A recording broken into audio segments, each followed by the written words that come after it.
What is going on, everybody? I am Forensic Steel, and for the third time I am recording this entire video because I had to go out of town. The bugs and most of the bugs and issues that I had with this mod have been fixed with the hot fix that they posted, I think, what, 2 days ago. And so now we're just gonna start all over. This video is gonna be very short. I'm gonna try to keep it as brief as possible. It's just gonna be a no nonsense, no fluff, just show you the video, what assets do they have, how they look, get an up close look onto all the assets here, and then I'm gonna give you my opinions throughout, sprinkled here and there, and hopefully we're gonna have some operations with this mod. And I cannot wait to actually face these forces on the field because they are daunting. Alright, so before we begin, guys, just let me know in the comments if you want me to do more mod reviews, dive deeper into the Halo mods or Star Wars, Warhammer, Mass Effect, anything really. I'm not really known for covering these mods. I love talking about them, but just let me know in the comments and like the video if it's something that you would like to see on the channel. I have done it before, but again, let me know. And the next one could be me covering the Corvette that I have up there. But right now we're going to go into the infantry, and from there we're going to cover the buildings, followed by the turrets, and ending with the aerial or with the aircraft. So let's just jump right into it, and I want to talk about the scale. So in the most recent OPTRE update, not the first contact but the OPTRE, they added in a different skeleton for the Spartans. So I went ahead and added in the OPTRE Spartans, and what they did is, like I said, a skeleton, so it raises the height of the Spartan to around 7 foot tall. OPTRE, I'm so glad they decided to do this. Now Spartans have a different weight to them. They feel more of a super soldier, for lack of better words. And you can see that definitely the height distance between this is the first contact content here, which is the Halo 3 armor, and you can see how the Marine is up to the shoulder of the OPTRE Spartan. Okay, so just a quick look, because you guys don't really see this too often on the channel.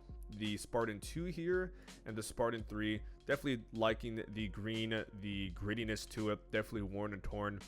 And now let's go ahead and kick those two guys out and look at the first contact Halo Combat Evolved Spartan. So this can be the same height as the OPTRE Spartans there. You can see the Marine is going to be up to his shoulders. And again, just a brief look at him. Great stuff here, but I'm sure you guys notice that there is even still a height difference between the Spartan and the Elite.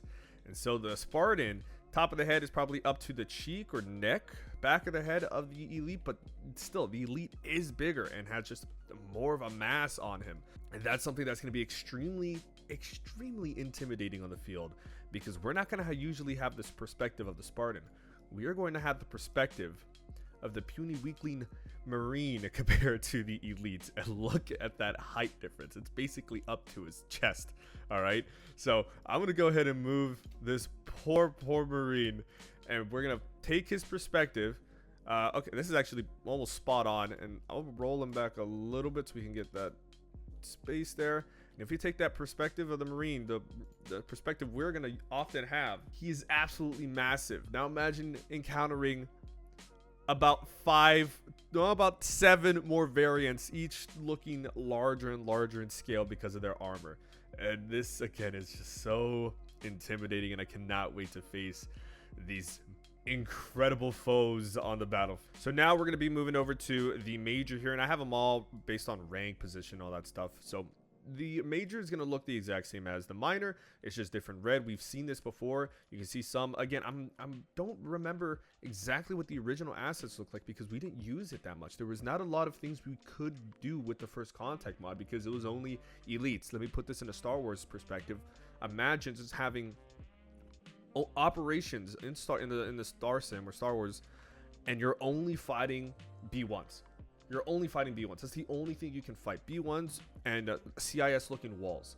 There's not a lot of content. There's not a lot of things to do with that, which is why previous videos I had to give them like they raided a UNSC weapons cache and all that stuff, just to give them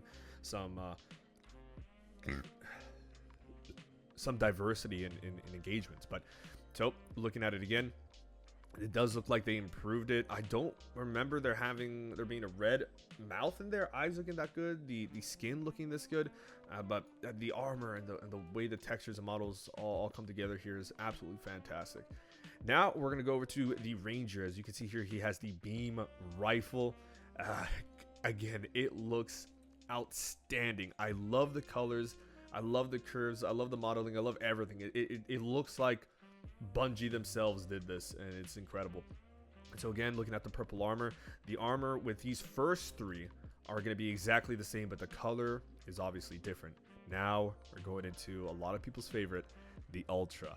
And this is where we're going to get some exciting looking armors here. Here's another weapon, the carbine. Again, looking absolutely fantastic. And I'm going to show you the scale later on, but these weapons, scale-wise, fit the Sangheili. And not all too often do we see this weapon in the hands of Marines to the proper scale, and we really have an idea of how large these rifles really are. And so again, we're gonna keep looking at the armor here. The eyes look amazing. You can see the mouth coming out there.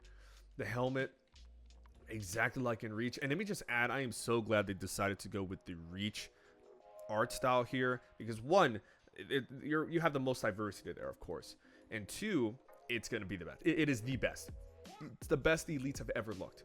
All right, so we're going to keep going. Looking fantastic. The backs they all look the same here, every single one of them. So yeah, outstanding. Love the little details. Absolutely amazing. Now my favorite, the Sangheili Zealot, and here we can see the Brute Plasma Repeater. We're gonna go through the weapons at the end here, and my goodness, the blue, the markings, just how everything looks. You know what? I'm not doing it justice. I just realized that my video options aren't all the way up. There. Now my settings should be all the way up, so now they should look even better. Oh, they do. Oh, they do.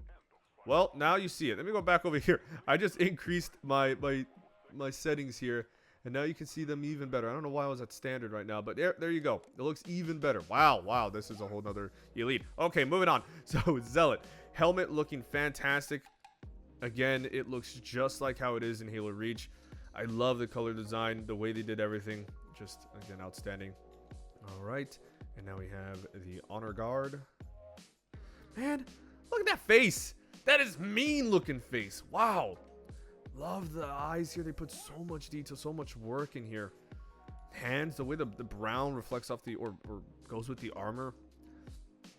Because if they didn't do that right, I felt like it was gonna look like a big robot. But no, it definitely looks like a Sangheili in some extravagant looking armor. Honor Guard, a lot of people's favorite. Absolutely love it. I love the crest here. Just amazing. Oh, also, Brute Plasma Rifle. No. Oh, wait, I misspoke. This is the repeater. Blaster repeater, yeah.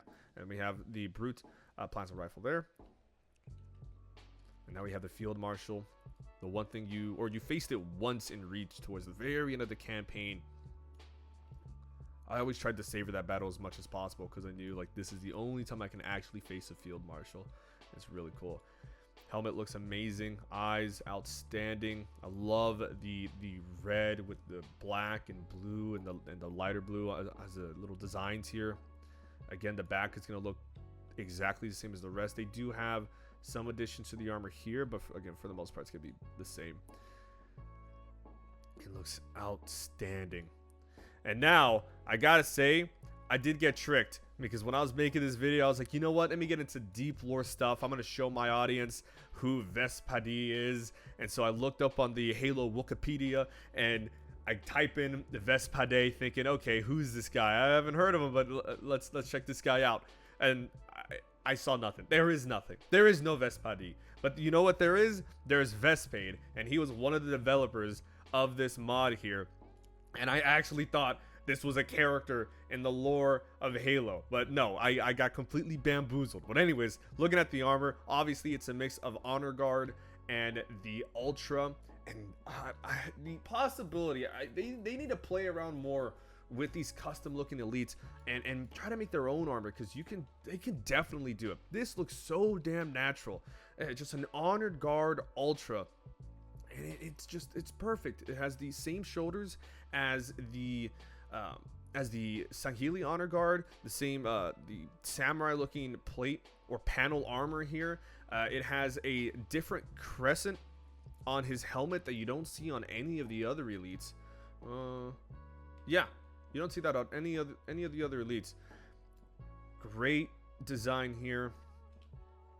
On the forearms, looks absolutely outstanding. You can actually see different colors in the back, because all the other ones actually have the same back except for the Ultra. Oh, no, I'm mistaken there. But look at that. Absolutely, it's outstanding.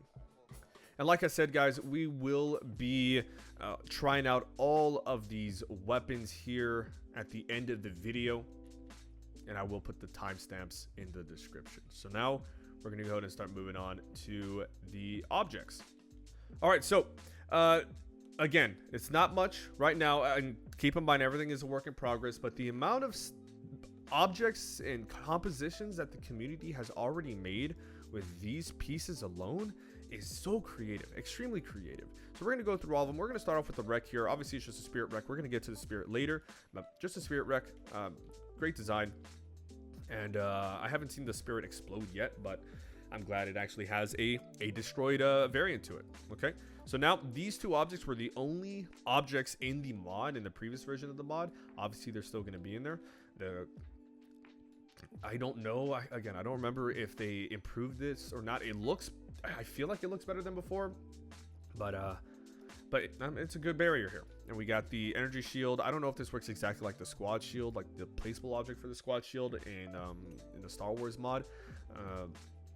But yeah, you got the energy shield here. You have the deployable lookout tower that you see in Halo 3, destructible. I'm almost certain it's not destructible up here. We'll test that. We'll test that out later. And also, I'm very curious because I have yet to put or figure out how to get up there. I'm sure it's like kind of a ladder, and we kind of just walk up an invisible ladder, because I highly doubt that we're just gonna levitate up there. I really don't think they have a gravity lift working, but we'll figure this out. But honestly, it looks amazing because this gives a whole nother depth to being able to place like Covenant forts. And speaking of making Covenant forts and all that, is the walls here. You got the pylon.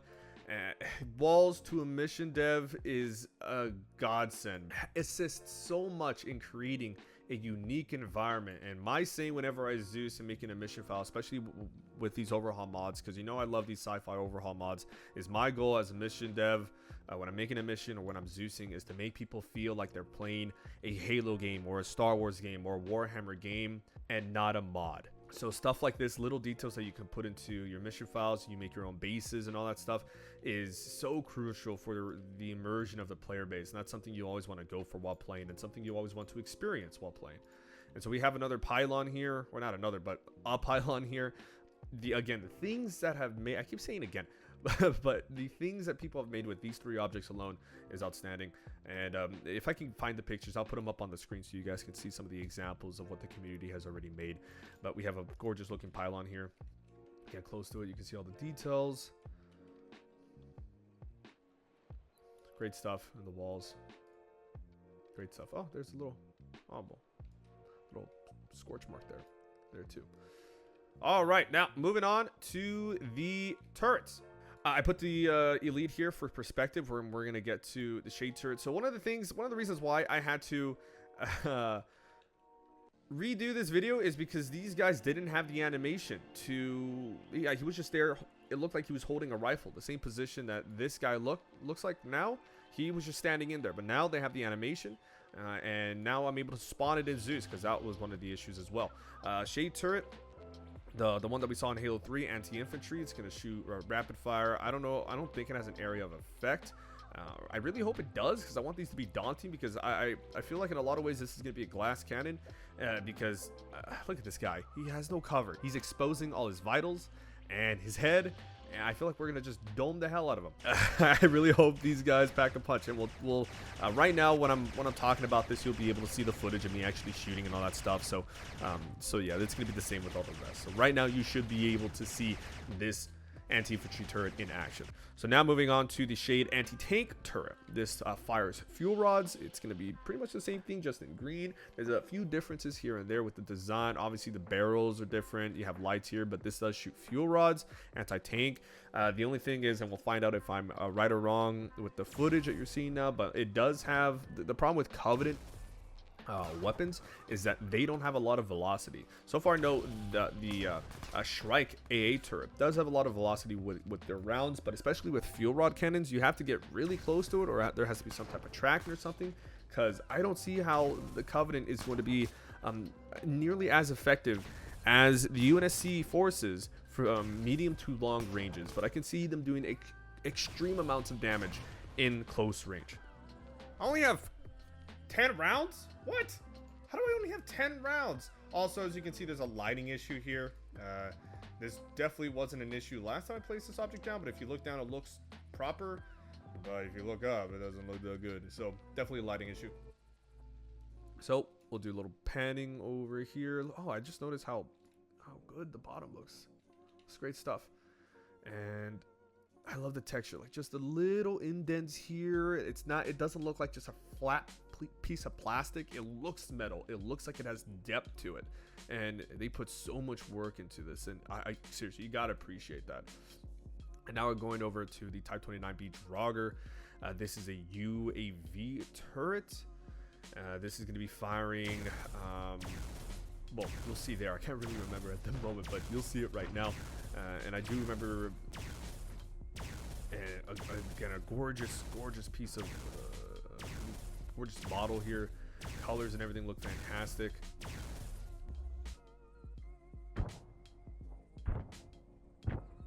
Oh, that is sick. Oh, man, I cannot wait to use a whole bunch of these. No right angles in Covenant ship designs, weapon designs, anything. It's so smooth, so alien-like, no right angles whatsoever, and it just flows perfectly. Now we're going over to the biggest asset, well, apart from the Spirit, but by far the biggest turret is the Shrike AA turret. These things are a monster.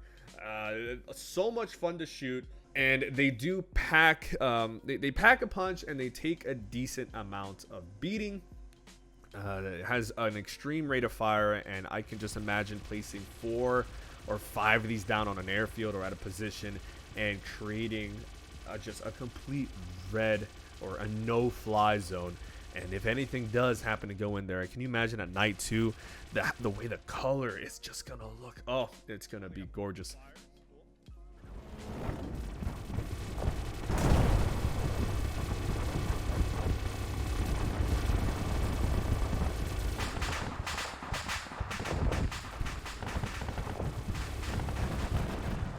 We're going to do a good paneling around it. Great asset here. I got the Sangheili next to him, and keep in mind that this is like 2 feet taller than the Marines. So as when we're Marines moving up to this, it's going to look even bigger. All right, and finally we are going with the aircraft. We're going to be starting off with the Banshees. I'm going to be talking about them. You're going to see the footage of them in action and all that stuff, and then we're going to go over to the Spirit and we're going to get it done. All right, let's do it. So we're going to start off with the Type 26B Banshee. Again, the ones from Reach. Flies like an alien spacecraft should. This defies all laws of physics. It is so damn fast, so nimble. Packs a punch. So much fun to fly. And most importantly, it gives people a different experience. Not only for the people who are flying it, but also on the ground. Because people on the ground are used to seeing the aircraft fly how they expect it, but they don't expect just such an alien way of flying, and the pilots are going to love that so much as well. It just gives everyone a different experience from playing a game that came out in 2013, which is one of the reasons why ARMA 3 is still very much alive and kicking today. Ah! Wake up! Wake up!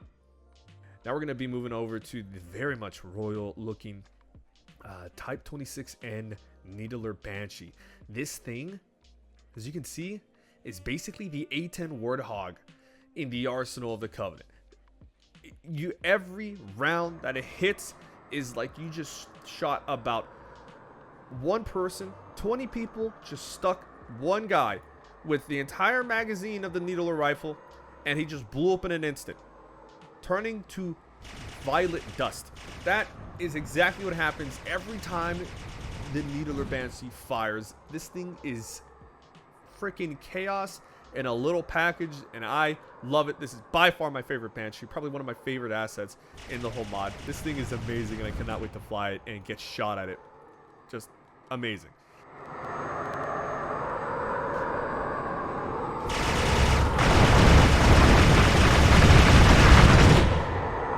Oh my goodness, I love it.